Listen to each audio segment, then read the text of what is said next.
fidèles téléspectateurs de l'émission Écho et Fait, nous voici dans notre premier numéro de l'année 2010.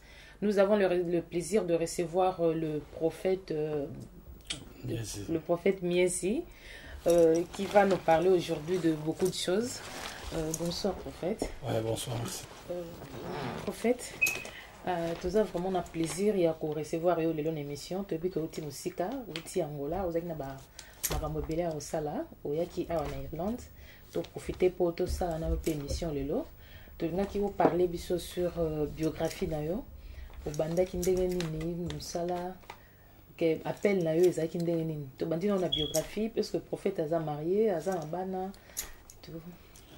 OK, pour la biographie na ngai nzambe abengi ngai nazali mona oyo abotemi na famille non chrétienne, mais avec temps famille comme une famille religieuse et comme une famille chrétienne. Nazana bande ko mususu oyo bazalaki na ba église pentecôtiste pe bande ko mususu ba église catholique, mais ngamoko nazalaki libanda na makambo ko ya mobulu kaka nde ka bana mususu bakolaka ezalaki na 77 nde nkola kutana kananga etango kola kutana ngai na koti na kati na makambo yango tilelo nazana kati na musala nzambe. Alors kola kutana kina ndenge nini ezaki nanzela ya mutu nanzela oui kola kutana kina nga eza histoire moko mulai ske naza mwana oyo na vivaki mpe na makama mobulu ezaki na année 75 na meka kosala makama wa malamu te. Alors makamo ne salaki tinda kena kota boloko pana bana kota bakasho mingi pamba bakokanga batiki bakangi batiki, mais likambo na suza makasi mingi na kimaki.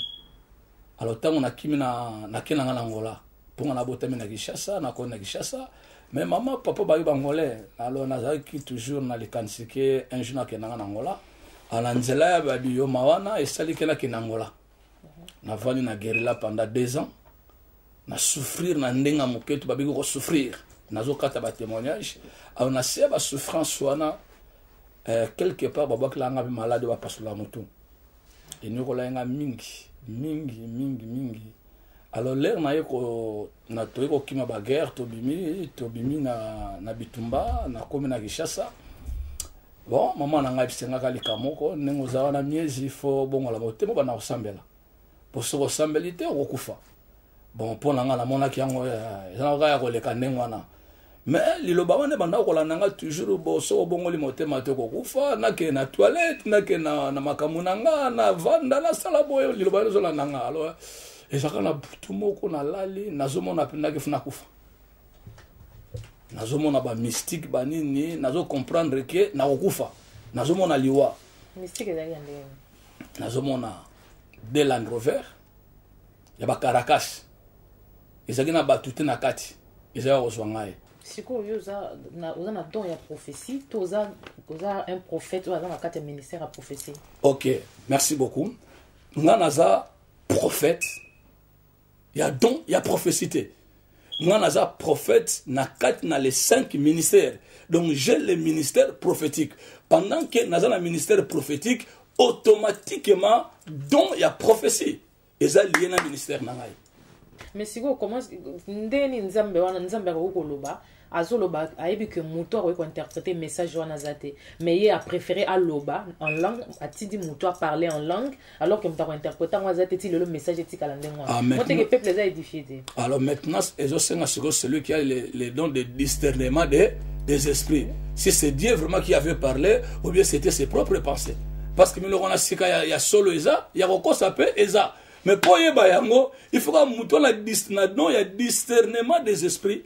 Aïba ko discerner l'esprit wana. OK. Prophète, si vous n'avez tout dans le bout. N'avez vous expliquer biso c'est quoi l'offrande du prophète?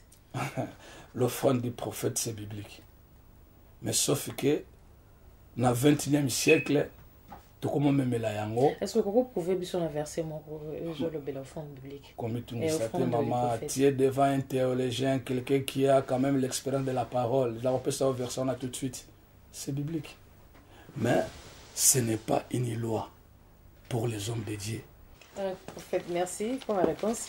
Est-ce qu'on peut savoir la différence entre prophète de nation, prophète en Babime Belé, hein?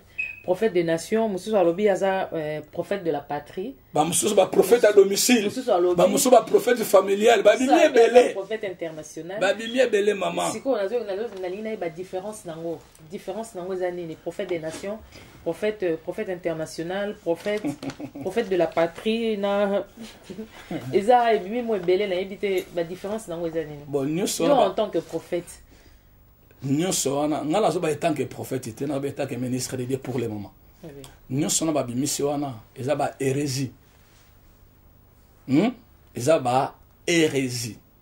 Bibliquement parlant, nous sommes en train de traverser la nouvelle alliance. Tous en attendent de la grâce. L'élo, dans le vrai sens, les prophètes des nations n'existent pas. Ouais, merci. Bobo. Je vais une question mon prophète. Donc, on a eu l'occasion de faire une émission. Nous avons eu l'occasion de faire une émission. Donc, on a eu l'occasion de poser 3 questions rapidement sur vous répondre à yango. Pourquoi ceux qui n'ont pas eu frère Miezi et ça n'a manqué de respect? Pour tout le monde, les serviteurs de Dieu, ceux qui ont eu frère, on dirait qu'ils ont honoré, qu'ils ont manqué. Ils ont comme yamine, oyoyebi. Au bandeko, on a téléphone à poser des questions.